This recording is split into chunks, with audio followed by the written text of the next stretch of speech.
एक दिलचस्प स्टेट है महाराष्ट्र, जिसमें कहा जा रहा था कि बीजेपी को यहां पर नुकसान उठाना पड़ सकता है, लेकिन फिलहाल आप ये देख सकते हैं कि एनडीए जो है वो यहां अच्छा करता हुआ नजर आ रहा है। पिछले 2019 के मुताबिक अगर आप कंपैरिजन करेंगे तो इतना नुकसान या इतना डेंट यहां पर नहीं लगा है। सबसे पहले सीट अमरावती की बात कर लेते हैं, जहां से नवनीत राणा निर्दलीय पिछली बार चुनाव जीती थी, लेकिन इस बार उन्हें बीजेपी का साथ मिला हुआ है और ये सीट एक बार फिर से वो जीत सकती है। हालांकि क्लोज फाइट है ऐसा हमारा एग्जिट पोल बता रहा है, यानी कि यहां कुछ भी हो सकता है, लेकिन जो एज है, अपर एज, वो जरूर अमरावती में यहां पर मिलती हुई नजर आ रही है भारतीय जनता पार्टी को। मुंबई नॉर्थ की सीट, ये भी वीआईपी सीट है, यहां से पीयूष गोयल को मैदान में उतारा गया था और इस सीट पर पीयूष गोयल जीत दर्ज करते हुए नजर आ रहे हैं। ऐसी ही सीट है मुंबई नॉर्थ सेंट्रल की, जहां से उज्जवल निगम को चुनावी मैदान में उतारा गया और यह सीट भी बीजेपी के खाते में जाती हुई नजर आ रही है।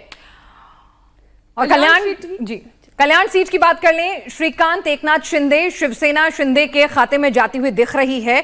और रायगढ़ सीट की बात करें तो सुनीता लटकरे हैं एनसीपी अजीत की, वो आगे चलती हुई नजर आ रही हैं। भावेश, यहां पर जो कहा जा रहा था कि बीजेपी को अगर कहीं सबसे ज्यादा नुकसान उठाना पड़ सकता है तो वो महाराष्ट्र का स्टेट है, लेकिन अभी तक जो सीटें खुल रही हैं वहां तो एडवांटेज बीजेपी नजर आ रही है। नहीं, तो ये सब सारी सीटें बीजेपी के लिए सेफ है, इसमें कोई दिक्कत है नहीं। इसमें एक अमरावती की सीट है जो बीजेपी, ट्रायंगुलर फाइट अब की बार कहा जा रहा है कि इतना आसान नहीं होगा नवनीत राणा के लिए जीतना। ट्रायंगुलर फाइट की वजह से नवनीत राणा जीत रही है, अदरवाइज नहीं जीत। अच्छा, नहीं जीत। ट्रायंगुलर फाइट नहीं होता तो शायद उनके लिए मुश्किलें थी, उसकी वजह से शायद इनके लिए जीत की संभावना बन रही है। आपने जितनी भी सीटों का देखा वो बीजेपी के लिए बहुत सेफ है, तो बहुत ज्यादा चैलेंजेस है। लेकिन उज्जवल निगम की सीट को लोग कह रहे थे कि क्योंकि वर्षा गायकवाड़ ओबीसी वोटर, मुस्लिम वोटर, उद्धव का काडर जो है वो उनके लिए फेवरेबल हो सकता है, तो लेकिन यहाँ तो आगे चल रहे हैं उज्जवल निगम। आपको क्लोज फाइट दिखती है या आगे ही? नहीं, कोई क्लोज फाइट यहाँ पे नहीं है। बीजेपी के दो जो सीट है उसमें कोई क्लोज फाइट नहीं है। एक जो सीट है मिहिर कोटेचा वाली, उसमें थोड़ा बहुत फाइट दिख रही है, हालांकि निकाल लेगी लास्ट तक दिख रहा है। तो बहुत ज्यादा मुंबई रीजन में बीजेपी की जो अपनी तीनों सीटों है उसमें कोई बहुत चैलेंज मुश्किल बीजेपी के लिए जो मुश्किल वाली सीटें बता देती हूँ मैं। बारामती लेकर चलती हूँ दर्शकों को। बारामती जहां से सुप्रिया सुले मैदान में है और यहाँ का भी चुनाव बड़ा दिलचस्प रहा। क्लोज फाइट है या जीत एकदम तय है सुप्रिया सुले की? पहले हम उन्हीं की बात कर लेते हैं, क्योंकि सुनेत्रा पवार एक तरफ सुप्रिया सुले। क्या क्लोज फाइट है या आसान जीत है? शुरू में लग रहा था, शुरुआती में जब हम लोग उसका ओपिनियन पोल कर रहे थे तो लग रहा था कि यहाँ से बीजेपी का कैंडिडेट होता तो शायद ज़्यादा आसान था निकालना ये सीट, क्योंकि बीजेपी बहुत दिनों से इस पर मेहनत भी कर रही थी और सुप्रिया सुले के खिलाफ अच्छा खासा एंटी इनकम्बेंसी भी था।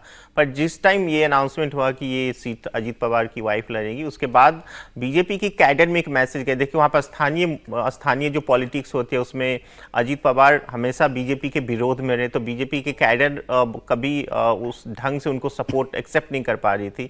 और दूसरी बात ये भी मान रहे थे यदि जीत भी जाएंगे तो फिर तो उनके घर में ही जाएंगे, तो इस वजह से बीजेपी के कैडर, बीजेपी के जो स्थानीय लोकल लीडर्स है उन्होंने बहुत सपोर्ट किया नहीं, जिसकी वजह से अजीत पवार का चेहरा, वो जिस तरीके से जमीन पर रहते हैं, कार्यकर्ताओं से जुड़े रहते हैं, वो भी कहीं यहाँ पर सुनेत्रा पवार के काम नहीं आया है। मेनली रीजन वही है, अजीत पवार की वाइफ यदि जीत भी जाती तो इसकी संभावना तो अभी बनी है ना कि फिर से सब एक साथ हो जाएंगे। तो इसकी चर्चा है वोटर्स के बीच में। बिल्कुल चर्चा है कि अभी अलग क्योंकि बीजेपी ने भी अजीत पवार को ये नहीं कहा, मन से नहीं अपनाया है, उन्होंने कहा स्ट्रैटेजिक अलायंस था वोट परसेंटेज के हिसाब से। अब मुझे अजीत पवार से बीजेपी को कहीं किसी सीट पे फायदा होता हुआ नहीं दिख रहा। एनसीपी से कहीं भी कोई फायदा, हाँ शिवसेना का वोटर जो था, क्योंकि नेचुरल अलायंस था, बरसों तक साथ रहे, तो उसमें कहीं ना कहीं बहुत ज़्यादा जगह नहीं, बीजेपी का अपने कोर वोटर में कहीं कहीं जुड़ा जरूर है, लेकिन उसके वजह से बीजेपी की जीत में कोई बहुत अंतर पड़ नहीं। कुछ और सीटों की बात कर लेते हैं महाराष्ट्र की। ऐसी ही एक सीट सतारा, जहां से छत्रपति उदयन राजे चुनाव लड़ रहे हैं, बीजेपी के उम्मीदवार हैं, लेकिन वो पीछे चलते दिखाई दे रहे हैं। यहां से शरद पवार की पार्टी आगे चलती दिखाई दे रही है। रत्नागिरी सिंधुदुर्ग की बात कर ले, नारायण राणे बीजेपी के उम्मीदवार आगे चलते दिखाई दे रहे हैं, लेकिन क्लोज फाइट हमारा एग्जिट पोल बता रहा है।